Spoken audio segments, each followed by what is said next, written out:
اتصلوا بحال البارح وجات عندهم اليوم وزيروا معاها في الحق والقانون. انا نبغى تعترف انه بصح دات فلوس ديال امها. اليوم ضريت بزاف اللي هاد الناس هادوها حد الحبس راني غادا عليه. ما بقى عندي حتى شي حياه اللي هذاك خسروا لي الحياه ديالي بكل رغبه. حد الحبس انا نمشي ليه ويتهنى ويساليو. ياك الحبس اللي بغيتو ليه اولاد الناس انتم غتصيفطوني ليه. كانوا تيوعدوني بالزواج د ولدهم وكانت جاتني لفرنسا. كان ولدهم ولدي هو ولد عمتهم تيقولوا لي راه غادي يديك لفرنسا راه غادي يدير وقالوا غادي تزوجي. قسما بالله ما عرفت راسي واش يكذبوا عليا هاد الناس. ما كنتش طالعه في راسي واش الناس يدللوا بيا حتى لحد. علاش النوبه الاولى؟ شكون اللي خلاك النوبه الاولى انك انت عارفه الحقيقه وما قلتيهاش للدراكين معك يا سيدي الفاتيس؟ منين خفتي؟ لا غوتي شويه حنا في الحقيقه اليوم. خفت من ولدهم خفت. تيقولوا تيشرب الدواء وهذاك مريض. خفت. شنو كان باش كتهدو؟ تهدوني شحال سمعت التهديد ديال بينا غادي تقتل بينا. انا مؤمن الله يجازيك بخير. والله الا تعدينا عليك. سبحان الله يسعد عليك. الله يحفظك. والله درنا اكثر من هدنا. سبحان الله. السلام عليكم ورحمه الله تعالى وبركاته. نتمنى من الله كلشي يكون مزيان وفرحان. تحيه لخوتي المغاربه داخل الوطن وخارج الوطن. تنتمنى اللي ما تيبغيش الظلم يبارطاجي الفيديو يعطيونا لي جيم ديالو والراي ديالكم. حنا كرئيس جمعيه ملاك المغاربه في اوروبا اللي عندي غير على بلادي، لما دخلت باش نفضح هذا الفساد اللي تيديروا هاد الناس والنصب والاحتيال اللي تيديو الجاليه، وداروا لنا وكالات للجاليه المغربيه منهم 14 مليون، كاين اللي منهم مليون ونص، مليون ونص في 3. ودرنا شكايات الى السيد الوكيل الملك في ازرو. كل احتراماتي الى النيابه العامه ديال ازرو، وصنتوا لنا الدرك الملكي في ازرو وظرف وقيله طلعه من شهر 6 وحنا في نفس هذه القصه هذه. ولكن حنا ما تنملوش وتنبحث باش نجيب لكم الحقيقه. واليوم جبتكم حنان اللي كانت ساكته وما بغاش تهضر وعندها شله ما تهضر، ولكن اليوم الحق تينتصر. غادي تسمعوا على لسان اخت حنان شي حاجه تصدمكم. هاد القناه محبوبه، هاد الناس اللي تيديروا الاحسان العمومي بدون صفه، وهاد الناس اللي تيقولوا انه بناو بيار هما ما بناوهمش، واللي تيقولوا بناو مساجد هما ما بناوهمش، واللي خير دليل هو الشكايات اللي داروا المحسنين. وكاينين ناس حتى من دول الخارج اخ عصام. ولكن حنا الحمد لله ما تنعيشوش في غابه، حنا تنعيشوا في دوله الحق والقانون تحت شعار الله الوطن الملك. خوتي العزاز، بزاف الناس اللي جاو عندي وقالوا لي الزروالي وانت درتي شكايات وما كاين والو. لا، انا عندي ثقه كبيره في السيد الوكيل والنواب ديالو وفي القضاء وفي الدرك الملكي، الشرطه القضائيه ديال الدرك الملكي في ازرو. غير هذا الشيء خصو الصبر، وانه الحمد لله راه غاديين في البحث، والان وصلوا للبحث النهائي، لانهم اليوم والبارح تستدعيوهم على الكشافات الحساب البنكيه وكاع الاموال كلهم منذ بدايه القناه حتى لدابا شحال جاتهم. خوتي العزاز، اتصلوا بحنان الدرك الملكي البارح وجات عندهم اليوم وزيروا معاها في الحق والقانون على الفلوس دمي ميلود 4 المليون. واليوم حسي حنان بغات تعترف انه بصح دات فلوس ديال امها، وانه ديك 4 مليون ما جاش للشفط، جاو لامي ميلوده اللي صيفطوا المحسنين فلوس كثيره، ولكن عطاو اللي بغاو لامي ميلوده. وخا صوروا هذيك 4 مليون ما شدات امي ميلوده والو مسكينه، وفضل الله تقاتلنا باش شرينا هذيك الدويره. اليوم اختي حنان تشرح لنا كلشي وشنو تيديروا لها وفلوسها فين مشات، وحتى التجاره في البشر انه وعدوا هذه الدول اوروبا بالزواج وداو لها رزقها. قرب لي واحد شويه اخويا العزيز. اختي حنان مرحبا بك. السلام عليكم مشاهدين، تنتمنى ان شاء الله تكونوا لاباس. وشكرا لك اخويا يوسف اللي تلاقيت معاك ودرتي لهذا الرغبه ديالي وهذاك تنشكرك بزاف بزاف، والله يجعل ربي يوقف معاك. اليوم ضريت بزاف اللي هاد الناس هادوها، حد الحبس راني غادا ليه، ما بقى عندي حتى شي حياه. اللي هذاك خسروا لي الحياه ديالي بكل رغبه. حد الحبس انا نمشي ليه ويتهناو ويساليو. ياك الحبس اللي بغيتو ليه اولاد الناس هانتوما غتصيفطوني ليه. الفلوس 4 المليون واخا سي بزاف. حنان ما تبكيش، يكون خير، غادي يكون خير. كون كنتي تسمعي كاع ما توصل لهادشي. عييت مع خوتي من الاول، والله شاهد على ما اقول. وهم ميلود الناس نقول حنان حنان الله يهديك، قولي الحقيقه لسيد الوكيل وقولي للدرك الملكي، راه بلادنا بلاد الامن، راه ما كاينش شي واحد يظلم في هذه المملكه. ولكن ما بغات تسمعني اخوتي، هي تبعاتهم وها هي النهايه ديالهم. النهايه ديالهم هي الحبس. لا ان شاء الله يكون الخير. حنان 4 المليون اللي تصورات في الطبله، واش الشفط ولا امي ميلوده ديال امي؟ الله يصلح الحق. وعلاش عديتيها انت وما داتهاش امي ميلوده؟ عطاوها ليا، قالك ديها ما تعطيهاش لامك، راه غتاكلك، راه غادي دير لك، عندك تعطيها لامك وغتاكلك، ما تعطيها لهاش. ونط انا وديتها للبنكه. وفين هي دابا هاد 4 المليون؟ كانوا كل ساعه تيقولوا لي سلفي لنا، راه غادي نردوا لك، راه غادي نردوا لك، حتى ما بقى حتى ريال من عندي. لا حول ولا قوه الا بالله. وتعذبت في الحياه ديالي. اذا وزادوا بغيت نعرف كملوا. سي حنان، هذيك 4 المليون ماشي ديال الشفط، ديال ديال امك. امي. ما بقاش فيك الحال اللي شتي انك كنت تاكلوا تياكلوك فلوس امك، كنت تجيب دي 2000 جيب دي 3000 جيب دي 1000. مكنتش تنحس حتى لدابا. فاش فقت من القلبه لقيت راسي راني غادا غير العافيه. ما كنتش غادا، ما عمري حسيت بان عندي الام ديالي. قسما بالله دابا تيقول ولا ما تيقوش، عمري كنت تبان لي امي تنقول لهم ما بغيتش نشوف فيها.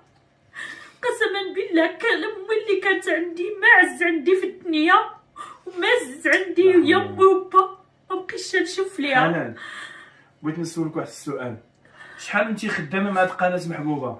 كنت خدامه معاهم منين بداو القناه. شحال تكون دابا شي 3 سنين ولا شحال عطاوك في هاد 3 سنين كامله؟ 4 شهور. قسما بالله قسما بالله الا 4 شهور اللي شديت فيها 20 و20 و20. اذا 3 سنين وهي تتخدم وعطاوها 4000 درهم. بالله عليكم يا قلوب الرحمه، بالله عليكم يا اخواتي، وهذه رساله ديالي حتى الناس المسؤولين، راه ماشي غير هذه، نفس الطريقه بنت اختهم فاطمه، نفس الطريقه امي زهره اللي مات، وهذه الثالثه 3 سنين وما تيضربوا عليها تماره وعطاوها 4000 درهم. غادي نوقفوا في الصدمه اللي غادي تصدمكم. حنان باش كانوا تيواعدوك؟ كانوا تيوعدوني بالزواج د ولدهم، وكانت فين جاتني لفرنسا. كان ولدهم اللي هو ولد عمتهم تيقولوا لي راه غادي يديك لفرنسا، راه غادي يدير، وقالوا غادي تزوجي. قسما بالله قسما بالله ما عرفت راسي واش يكذبوا عليا هاد الناس. ما كنتش طالعه في راسي واش هاد الناس يدللوا بيا حتى لحد. بغيت ربي وهاد العواشر هادو اللي متقبله للعيد الميلود ياخذ لي حقي. هاد الناس واخا خوتي باش نكملوا، انه الاخت هذه ضحكوا على المغاربه وضحكوا على المتابعين، انهم قالوا لي جوجوا شكون ولد اختهم وتيبينوا لكم بانه انتم راه شفتوا هذا الشيء، راه ما جبناش هذا الشيء من راسنا، الفيديوهات راه باقيين كاينين انهم غادي يتزوجوا غادي يدوها لفرنسا. شحال عطيتيهم بالفلوس؟ كان ولدهم دار قال لي جات واحد 2 المليون علاش واحد المحسنه اللي هذاك راه على الشفط ديالي. وهذاك قلتي لها 2 مليون ما شافت حتى واحد. شكون المحسنه هذه؟ قالت لي ما تقوليهاش وما تعاوديش تجبديه درتي، ولكن واحد المحسنه قسما بالله. ودرت وقلتها لولدهم، قلت لهم ها ما كاين راه واحد 2 المليون وهذه، وناضت ولدهم. هذه ابر على 4 مليون. ابر على 4. فين هي 2 مليون؟ راه عند ولدهم. علاش؟ دا قالك حتى نردها لك وغتبيعوها، حنا غادي نجوجك وانا وغادي. وجلسوا تيديروا بلا الفلوس اللي جاو، هو بفمو على تقليدي. لا تيعيط لي شي خطره في التليفون تيقول لي راه صيفطوا لنا شي فلوس، راه صيفطوا لنا شي ناس. خوتي العزاز، هاد الناس داروها باش ينصبوا بها، ولما داروها جات واحد السيده مسكينه قالت لها قبل ما تزوجي هاكا 2 مليون 3 ديري بها الشفط. قالتها له بانه انت شحال غادي تزوجها بصح، داها لها وتيعيط لها تيقول لها راه الناس صيفطوا لي الفلوس باش نتزوجوا، ولكن في الاخير كان تمثيل. واحد واش المراه السيده ديال عيطات، الزواج واحد المراه عاوتاني كذلك عيطات ليا قالت لي اختي واحد 60,000 ريال واش وصلتك في يديك؟ قلت لها ما لمن صيفطاتها؟ وصلتنيش. لولدهم الكبير فاش قلت لها ما سميتو؟ وصلتنيش حسن، فاش قلت لها ما وصلتنيش، قلت لها ما وصلتنيش وهادي قالت لي شوفي اختي انا راه غادي نجي، راه صيفط لهم 60 ديال و60 ديال البير. فاش عيطت لولدهم قلت لهم واش 60,000 ريال واش جاتها لك؟ كتقولي لا شديتها، وقلت لهم ما غاديش نقول شديتها حيت ما عمري كذبت في الحياه واخا ديالي. اختي حنان، اليوم ملي مشيتي عند الدرك الملكي كل احتراماتي ليهم، وانا فرحان بزاف لانه كاين شي وحدين اللي عيطوا لي وتيقولوا لي راه المغرب فيه السيبه، واش هاد الناس ما تيوقفوا حتى شي واحد، وخليتكم تهضروا. ولكن كنت عارف غادي يجي يوم من الايام وغادي نقول لكم بانه راه ماشي تحط شي كيستجيب معاك، راه كاين بحث وكاين ملفات اكثر من هذا الشيء وكاين بزاف ديال الحوايج. ولكن اليوم اين انتم اللي تقولوا لي الزروالي راه هادو عطاو الرشوه باش الملف ديالهم ما تيتحركش؟ ما كايناش الرشوه الحمد لله. وخير دليل سولوا على سيد الوكيل المحترم اللي المغاربه كانوا يحترموه بالنزاهه ديالو، وكذلك رجال الدرك الملكي.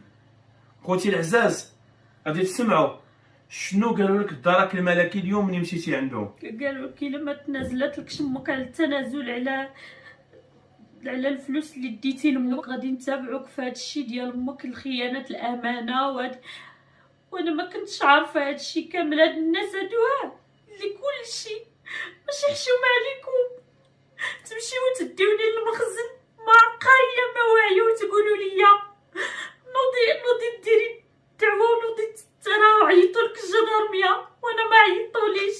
فين عندكم ديال ديكم في الله؟ النوبه الاولى انه امام سيد الوكيل في التقديم الاول سقوا كل شيء. حنان قالت راه هي اللي نصبات على امها، حنا راه ما دينا ما والو. اختي حنان علاش هادشي كامل كنتي شاده وما بغيتيش تقول؟ هاد النقطه نخليوها حتى الاخر. شكون كيفاش تيتعاملوا معاك في الدار؟ شكون اللي تيسبك من الحزام من التحت؟ بغينا كلشي تقول لخوتك المغاربه. البنات جوج، شكون فيهم البنات؟ عرايساتهم جوج. لا بغينا اسمع حيت هما بزاف باش ما نظلموا حتى شي واحد. كاينه حفصه وسميتها وتيتيش فاش تيغوتوا عليا بزاف باش يغوتوا عليك الكلام اللي قلتي لي شنو تيقول لك الساقط؟ تيقول لي ما عجبكش الحال ديري اللي جري طوالك والا ما درتيش. وشحال من راني شاركت معاها الحليب وراه ربي اللي غادي يشهد في الحليب ديالها اللي رضعت من عندها. الا قالت لي هي دائما تتغوت عليا، دائما تتهزني بواحد هذاك راه. واخا اختي حنان علاش النوبه الاولى؟ شكون اللي خلاك النوبه الاولى انك انت عارفه الحقيقه وما قلتيهاش للدرك الملكي والسيد الوكيل؟ منين خفتي؟ من ولدهم. لا غوتي شويه وقولي حنا في الحقيقه اليوم. خفت من ولدهم، خفت حيت تيقولوا تيشرب الدواء وهذاك مريض. خفت. شنو كان باش كتهدوك؟ تهددوني، شحال سمعت التهديد ديال بين غادي نتقتل، بين غادي الا درتي خفت على راسي. خوتي العزاز كما قالت لي حنان هي قدامي، قالت انا عندهم واحد الولد مريض تيقولوا لهم لا هضرتي غادي يقتلك ولدنا مريض. بالله عليكم اخوتي واش كاينه شي وحده 3 سنين تشد 4000 درهم؟ 3 سنين شدات خلصوها في 4 شهور الدوله. شحال تتسالك ديال الكريدي؟ 70. علاش هاد الكريدي تتسالك؟ عليهم قسما بالله الا الحوايج الجلال بلي تنلبس اللي تيقولوك الناس لو الجلال تيعيطوا غير الخياطه تهضر غير بواحد هذاك وتقول واش ماشي هي اللي تتخيط لي فابور جلال بقى باش كنت تلبس ونبان في اليوتيوب بجلال بديك المراه اللي في فاس هي اللي كانت تخيط لي حوايج فابور. وكنت هذاك والكريدي غرقت في الكريدي، غرقت حتى في كلشي. وتيقول لي ولدهم غنديروا لك الدار، غنديروا لك هادي. شكون اللي تيقول لك ندير لك الدار؟ صبري حسن كاينه البنت انا نقولها، كاينين الشهود، كاينين البنات جوج منها مغاس وكاينه البنت ديال مريت ما تجي امها واختها. كانوا فاش تيقولوا لي حنا تنعادوك نديروك الدار.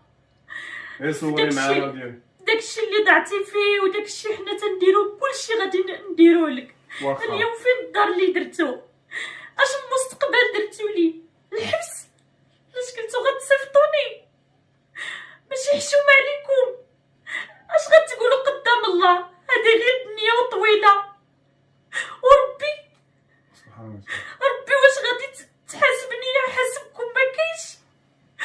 خرجتوا عليا، ما بقيتش تنهضر مع امي، ما بقيتش تنهضر مع خوتي، ما بقيتش تنهضر مع حتى واحد في حياتي. خرجت سيدي عندي عباد الله، سيدي عندي فاش تزدت وكبرت، فاش عشت وتربيت، عملت لي الحل. علاش تخوي سيدي عندي؟ خويتي وخفت على راسي. والله العظيم راه فين كانت خالتي ميلودة اليوم، فين كانت من عيطوا لها الدرك الملكي. عند خوتي اختها زويتها اسحاق. والله العظيم حنا درنا كل في جهدنا، كل في جهدنا بانه نشوفوا دموع امي ميلودة هو دموع الفرح، ولكن هاد الناس ما قالوش امي ميلودة في التهديدات. شرينا لها دار، سبيت شبع شكايات على قبل هاد المراه، لانه ماشي امي ولكن ام المغربيه. وشفتوا انه تكرفس وتهموني نصبت عليها، ما خلوا ما قالوا، باش نشوف دموع الحزن كتاع دموع الفرح، وردينا لها ابتسامه. ولكن كل ما تردوا الابتسامه تيجيو هاد الناس وعاود يردوا هذيك الابتسامه حزن. امي ميلودة فين كنتي؟ تاخنا عليك بالله الا ما قولي الحق ولا كذبتي. واش فين؟ شكون عيط ليا اليوم؟ انا غوتي يا امي ميلودة الله يعطيك الخير. انا اللي عيطت لك ولدي، انا اللي عيطت لك حيت عيطوا لها رجال الدرك واستدعوها وعيطت لك. قلت لك ولدي راه رجال الدرك عيطوا لها وقالوا لك غادي ننتزل لها. قلت لهم واخا غادي ننتزل بنتي ب 4 المليون وصافي. قالك لا تنازلتي ب 4 المليون راه كلشي غادي تنازلي على كلشي. لحقاش الا درت تنازل هذه على 4 مليون اذا انت الاخرين يمشيو. قلت لا، حطات في امر واقع امي ميلودة، هي تسمح لولد بنتها، هي الاخرين تسمح لهم، ولكن القرار تيبقى امي ميلودة. وقلت لهم لا انا ما غاديش نسمح لهم، بنتي نسمح لها ولا هما ما نسمح لهمش، ما غاديش نسمح لهم حتى دابا، ما نسمح لهم والو. المسامحه ما كايناش، على حقاش راه شله ما داروا ليا، ما خلا امي ميلودة بغيت نقول لك امي ميلودة وسمحي لي والله تكرفسنا عليك الصراحه المرة. تكرفست يا ولدي بزاف والله. لا تكرفسنا عليك دائما. انا تتشوفوا حتى عيطات لي تقول لي ولدي علاش ما تتسولش فينا، بغيت نخليها في راحتها. انا ماشي من داك النوع كل ساعه تنصور معاها، حتى نخليها مسكينه في راحتها ترتاح. ولكن هاد الناس حسبي الله ونعم الوكيل فيكم. واش يحلالكم وتضحكوا على المغاربه وتلبسوا التشكاش وتضحكوا؟ بالله عليكم اخوتي المغاربه، واش عمر شي واحد يصور الزواج انا غادي نشري الخاتم، انا غادي نشري هذا، انا هذا، وتد الناس ورزقهم كيجيو الناس رزقهم. فاطمه بنت خوك مسكينه حيدنا لها حجره قدها قداش، امي زهره ماتت السر ديالها عندها، ولكن القانون والله انا ملي تندخل حاجه لن استسلم فيها، لانني تندخل باقتناع بانكم نتوما بصح خصكم العقوبه. المهم ميلودة ملي تشوفي بنتك متابعه ويقدر يكون عندها حبس، علمه لله القرار يعود اني بعمه، ولكن راه باين المتابعه راه باينه من النصب وخيانه الامانه. كيفاش الاحساس ديالك؟ ضريت بزاف ولدي، ضريت من جهه بنتي بزاف ما نكذبش عليك. واخا تكون خايبه على حقاش راه الله ياخذ الحق ديالها، ماشي راه ما كايناش بنتي هكا، راه حتى اتصلت بهم اللي ولات هذا الا من ربي مرحبا وإلا من العبد تبعتو صافي. ما طلعتش بنتي كتقبلني ولا هذاك لا والي، واخا دارت لي اللي ما كاين ما نقدرش بنتي تمشي للحبس، ما نقدرش وما غاديش ندير لهم هما التنازل. دابا ما بقيت. المهم ميلودة واخا بنتها دارت فيها العيب تبقى بنتها. اختي حنان، وعلى واش انت مستعده ترجعي عند الامن الوطني الدرك الملكي وتقول لهم الحقيقه؟ هذه رساله ديالنا اللي تنوصلوها للدرك الملكي الازر النازحين، انه اخت تنتمنى ان شاء الله الدرك الملكي الوكيل، تنتمنى ان شاء الله يشد لي الحق. انا راني ما داخلاش في هذا الشيء، انا راه الناس يزرفوني نعم. شوف دابا البكي ما عنده باش يفيدك. واش انت مستعده انك تمشي وتقولي الحقيقه بانك 4 المليون راه ماشي ديالك ديال امك؟ مستعده امام المغاربه؟ واش انا تنضغط عليك؟ لا. شكون عيط الاخر، انا ولا نتوما؟ انا اللي عيط. المهم ميلودة شكون عيط الاخر؟ انا اللي عيطت لك. انا ما كنتش عارفكم اليوم عند الدارات، الله شاد عليا. والله ما عرفت. ولكن انا اعوذ بالله من قلت انا تنحترم المؤسسات اللي داير سيدنا، وما يمكنش الدوله تفضح الفساد، لان الدوله ما عندهاش قنوات، لان الناس طغاو في القنوات وبلي يجي الجمعيات يبينوا حقيقتهم ونديروا شكايات. لو كنت انا باغي البوز غندير نبقاو شي تيسب شي، ولكن انا تقدمت الى القانون، حتى الشكايات ديالي اللي وكلوني الجاليه المغربيه اللي سيدنا الله ينصرو تيعطيهم الاولويه وعندهم دور في الاقتصاد المغربي. الان عندهم شكايات في النيابه العامه في المحكمه. ما نقولوش انهم تصنتوا الناس، تصنتوا لنا وضربوا مجهود، وهذا الشيء انا تعترف به وباقي تنقول انا تنفتخر ببلادي، ولكن توصل الرساله ديالي. خاص هاد الناس يكونوا عبره لاي واحد تيستغلوا الناس ويتاجروا فيهم ويديروا عرقهم ويديروا عرق الناس. وحنا تنطالبوا السيد الوكيل المحترم هذا البيان اللي تيقول، وانه عندي دليل السيد الوكيل المحترم انه واحد اللي تيعطيهم البان فهما مزورين. تنتحمل هذه المسؤوليه، ما عنده لا وكاله ولا شركه ولا معترف به من السلطات، تيعطيهم البان مزورين، وتا هو متابع بالسب والشتم والتهديد بالقتل وتيقولها بالمباشر. وهذا الشيء اللي خلى الجاليه المغربيه وخلى المغاربه يشكوا واش المغرب ما فيهش القضاء، لما تيخرج واحد وتيقولوا مخير في عودكم سرجوه. اذا هنا تتكون الشكوكات، ولكن حنا ما تنقولوش انه ما كاينش امن، تنقولوا كاين القضاء وكاين الامن، ولكن كل حاجه تجيب وحده. واليوم جا الدور اللي ودي غادي يخلص. عندك ما تضيف اختي؟ شنو بغيتي تقول؟ يوم الحق كما نتوما عذبتوني في الحياه، كاين حاجه المليون اللي قلتي لي بغيت نزيد بعدا 1 مليون نهار فاش كنت غادا الشفط. مليون كانوا تشدات مليون باش غيدوني ندير الشفط. فاش وصلت لسميتو الكازا خلصوا 300 درهم ديال هذاك الدكتور تازي تخلص 300 درهم في الاستقبالات باش تدخل باينه. دخلنا قالوا واحد القدر ديال الفلوس، خرجنا من هذاك راه ديك مليون ما شتاش لدابا. لا حول ولا قوه الا بالله. هذه بوحدها. اذا بان الحق وزهق الباطل.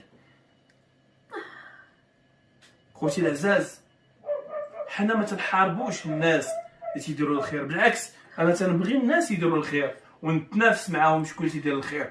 وبمشاهده العالم انه يوسف الزروالي لا نحب الظلم، ولكن تنتمنى من المغاربه نضامنوا وهاد القناه هذه خصها تمشي، الناس اللي تيتابعوهم لكم راه باين. شنو تنقول ولا نمشي للحبس ولا نمشي للحبس ولا نمشي، قسما بالله حتى نتابعكم، قسما بالله ما تبقى فيا ولا يبقى فيا. واخا هاك السيد هذا اللي وعدك في الجواز سمعتوا انه كاين في المغرب، خصنا نرفعوا به دعوه قضائيه بانه عارفه الاسم ديالو.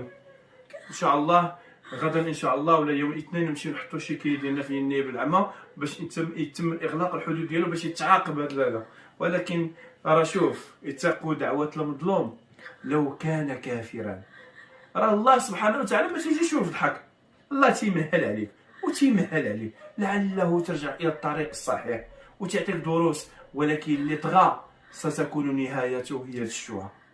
تحيه لخوتي المغاربه.